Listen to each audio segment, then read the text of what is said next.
bom dia, estamos de volta nesta quarta-feira, dia 13 de março de 2024. Sejam todos bem-vindos. Hoje é 13, mas entre os dias 15 e 17, os russos serão convocados a votar para presidente.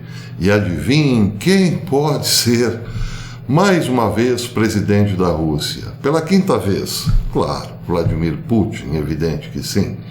Bem, por conta da proximidade das eleições e também para responder a uma inquietação global hoje, se a Rússia estaria preparada para uma guerra nuclear, Putin deu hoje, uma entrevista, mais uma, bombástica, para falar sobre este assunto.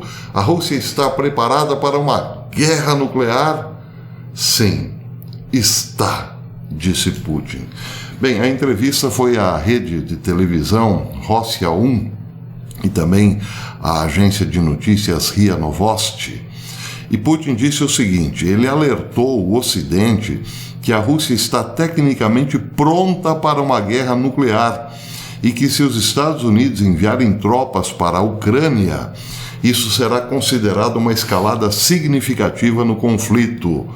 Putin disse que o cenário de guerra nuclear não está apressado. Ele demonstra uma certa tranquilidade, mas ao mesmo tempo ele continua sendo o velho Putin de sempre, extremamente ameaçador. Veja que interessante, vou voltar nessa linha.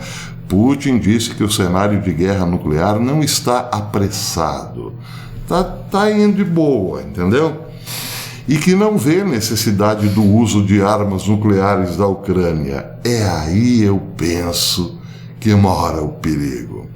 Do ponto de vista técnico-militar, disse ele, estamos, é claro, prontos. Putin disse que os Estados Unidos entendem que, se enviarem tropas americanas para o território russo ou para a Ucrânia, a Rússia tratará a medida como uma intervenção. Ou seja, Putin acredita que existe lá na Casa Branca um bom senso em relação à capacidade destrutiva da Rússia, por assim dizer, ou a sua capacidade de dissuasão. Mas ele diz isso com algum tom de ironia, porque no fundo ele também sabe que não existe esse bom senso lá na Casa Branca. E é aí que mora o perigo, parte 2, segundo minha humilde opinião, claro. Voltando a Putin, abre aspas. Nos Estados Unidos, há especialistas suficientes no campo das relações russo-americanas e no campo da contenção estratégica. Portanto, não creio que haverá precipitação nesse terreno, um confronto nuclear. Mas estamos prontos para isso. Bem, a Reuters comentou a entrevista. Ela disse que o alerta nuclear de Putin veio acompanhado de outra oferta para conversações sobre a Ucrânia, como parte de uma nova demarcação da segurança europeia pós-Guerra Fria. Já os Estados Unidos dizem que Putin não está pronto para negociações sérias sobre a Ucrânia. Aqui eu preciso fazer um parênteses. Putin parece, ao que tudo indica, está se propondo a negociações diplomáticas mais uma vez com a Ucrânia. Desde que, e aí vem a parte engraçada da história, desde que Zelensky, por exemplo, vá para a reunião lúcido.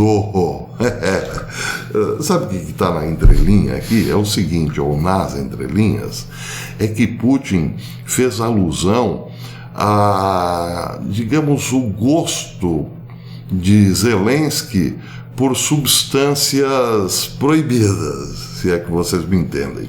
Bem, aqui para isso eu preciso dar um pulo no RT News, que fez uma reportagem mais completa sobre a entrevista de Putin. Então vou pegar aqui 2 parágrafos sobre esse assunto.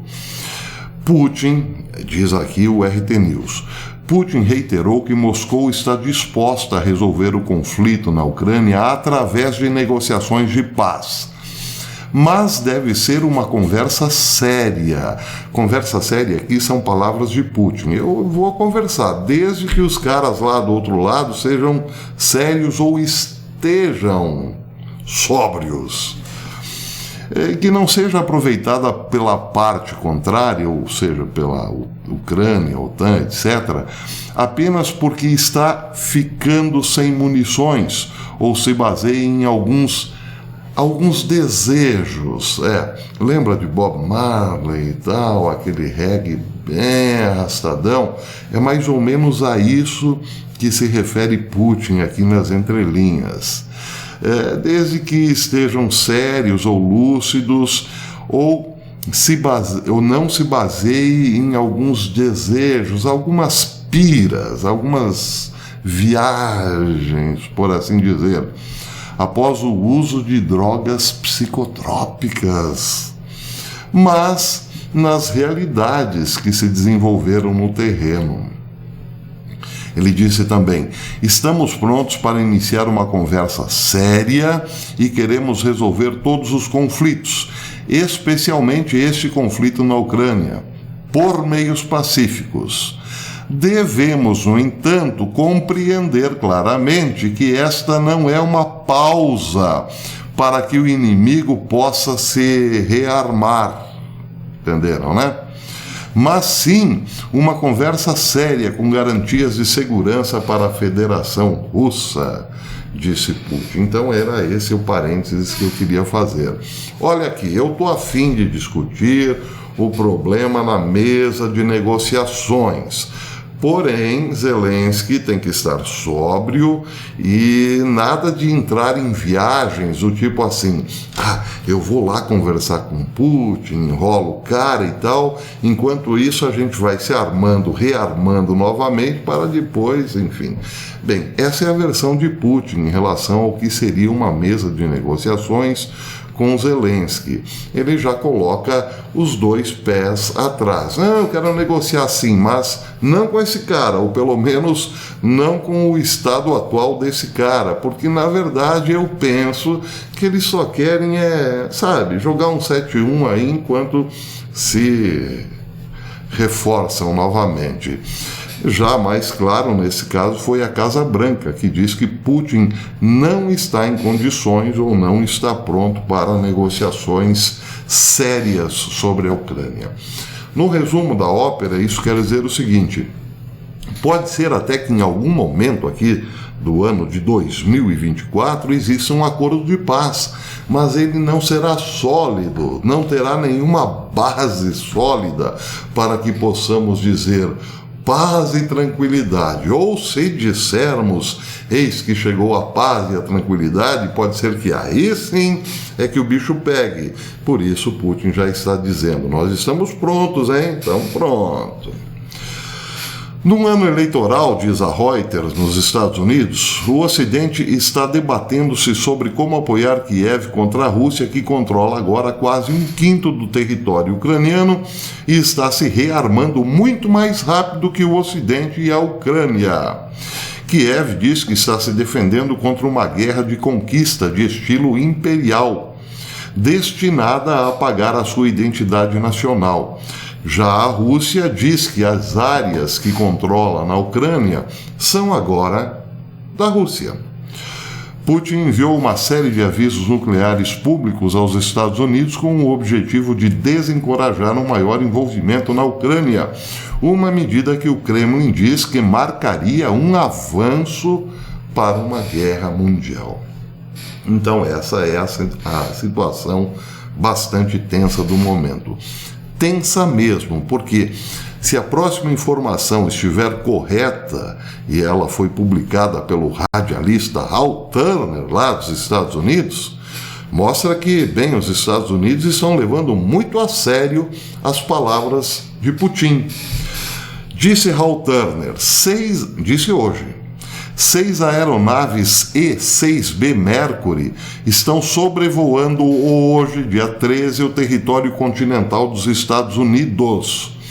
O E-6B Mercury é uma aeronave de retransmissão de comunicações e posto de comando aéreo estratégico, Cada uma dessas aeronaves fornece comando, controle e comunicações nucleares aerotransportadas com capacidade de sobrevivência confiável e suportável para o presidente, o secretário de Defesa e o Comando Estratégico dos Estados Unidos. Ou seja, são casas brancas voadoras. É o governo voador, entenderam, né? 2 esquadrões operacionais são implantados a partir de sua base operacional principal em Tinker, Oklahoma, apoiados pela Escola de Armas TACAMO e pelo Esquadrão de Substituição da Frota. O E-6B foi concebido como um substituto da frota EC-135 para o posto de comando aerotransportado da Força Aérea, adicionando posições de Estado-Maior, ou seja, modernizaram essas aeronaves para transportar praticamente todo o governo em caso de um confronto nuclear e outros equipamentos especializados também. O E-6B é uma aeronave de missão dupla capaz de cumprir a missão TACAMO sem falhas ou a missão Looking Glass, que facilita o lançamento de mísseis balísticos intercontinentais baseados em terra dos Estados Unidos, usando um sistema de controle de lançamento aéreo. Aqui eu lembro do filme Doutor Strangelove, do saudoso e insubstituível Peter Sellers, onde o sujeito numa aeronave pode apertar um botão e aí disparam-se os mísseis nucleares. É o caso dessas aeronaves. Transportam basicamente ou praticamente todo o governo com a maletinha, né, dos mísseis nucleares na mão de Biden. A Marinha aceitou a primeira aeronave E-6B em dezembro de 1997 e o E-6B assumiu a sua dupla missão operacional em outubro de 1998.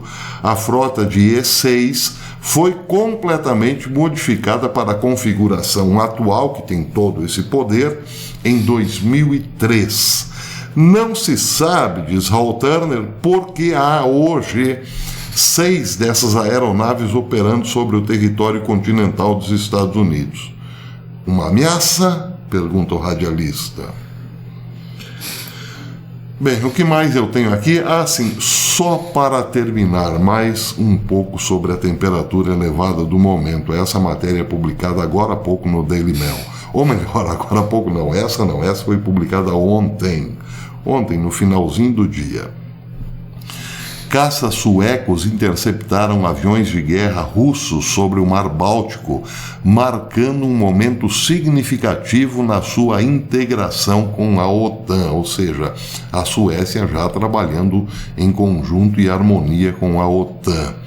Os jatos suecos Gripen invadiram os céus ao lado de aeronaves alemãs e belgas na manhã de segunda-feira, depois que sua bandeira foi hasteada na sede da OTAN em Bruxelas.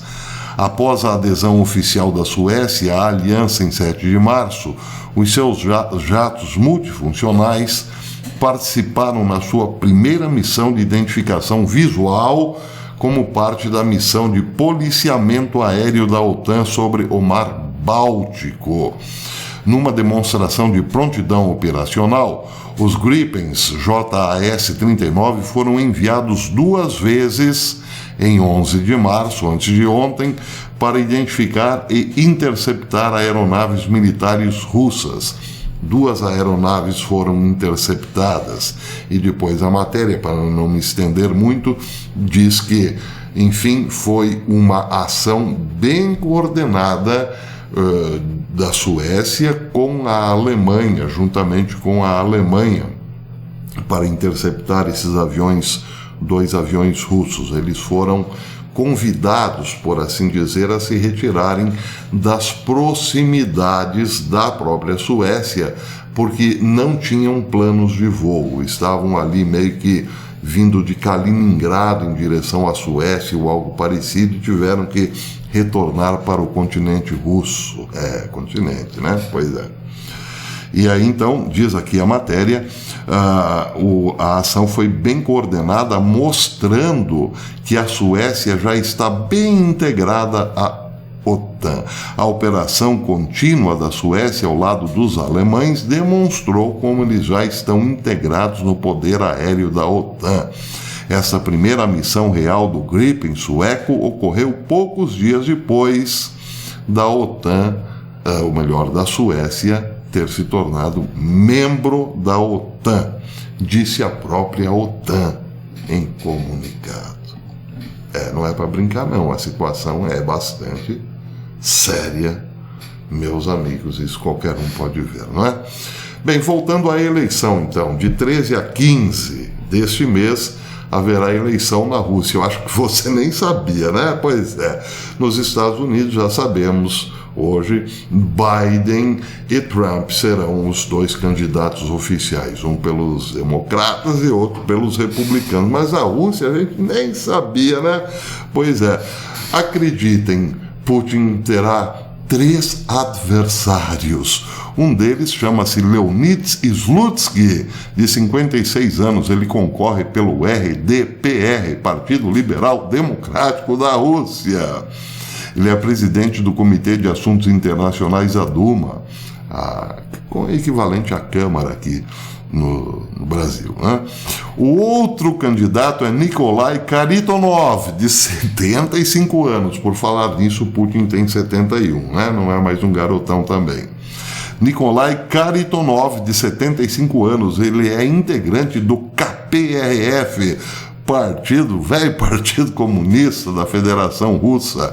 Em 2004, ele ficou em segundo lugar na corrida presidencial, com 13,69% dos votos. É uma enormidade de votos comparando ao sempre eterno Putin.